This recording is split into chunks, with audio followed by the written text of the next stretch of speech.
Good morning, ma'am. Ano pong hanap niyo? Naghanap sana ako ng pang-uniform. Okay. Meron po kami ditong t-shirt, cotton. Okay, t-shirt na Yes. cotton. Meron pa ba kayong ibang mga inaalok dito? Meron din kaming polo shirt. Polo shirt. Yes. Okay. Tapos, meron din ladies na polo shirt. Magkaiba po yung sa men's at ladies. Okay. Meron din kaming dry fit. Dry Jacket. fit. Okay. Ano pinagkaiba-iba ng mga yan in Sa terms ano of po? materials? Sa cotton naman po is yung tela, makapal. Okay. Tapos kapag meron naman po kayong design, meron naman kaming 50 pesos logo size. At kapag A4 naman, 150 pesos. Okay. Anong print yung maganda sa mga cotton? Ano ma'am? DTF.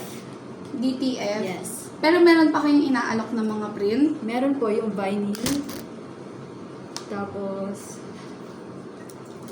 sa may polo shirt naman, meron ganun din. 150 din ang logo size at 150 din ang A4. Okay. Sa dry fit, pwede rin naman po ang sublimation. Sublimation. Oo, Di ba design. buuan yun? Opo. Okay. Pagka sublimation, kasama na ba yun sa presyo? Yes po, 500. Okay, 500 pesos. Paano pag shirt? Meron ba kayong dry fit shirt?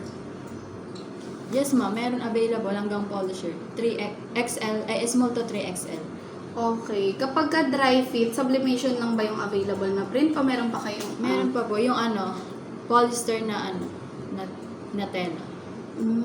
Okay. Gano'n naman katagal yung mga yan ginagawa? 2 to 3 days lang. 2 to 3 days Yes, po. lahat yan pare-parehas? Kaya? Yes po. Let's say 50 pieces. Kaya ba yan? Yes ma'am. 1 day? Kaya? 2 days. 2 days? Yes po. Okay. Pinakamatagal 2 days. Sige. Let's say, order ako ng 50 pieces na shirt. Magkano yung magiging total ko nun? Without print. T-shirt naman. T-shirt without print. Sa 100 pieces, kaya na po siyang ibigay ng 180 each. 180 each. Okay. Magkano May magiging discounted na total siya. ko nun?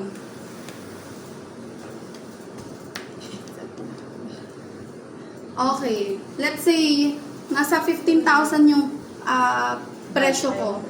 Pwede ba akong mag-down payment? Yes ma'am, pwede naman po. Okay.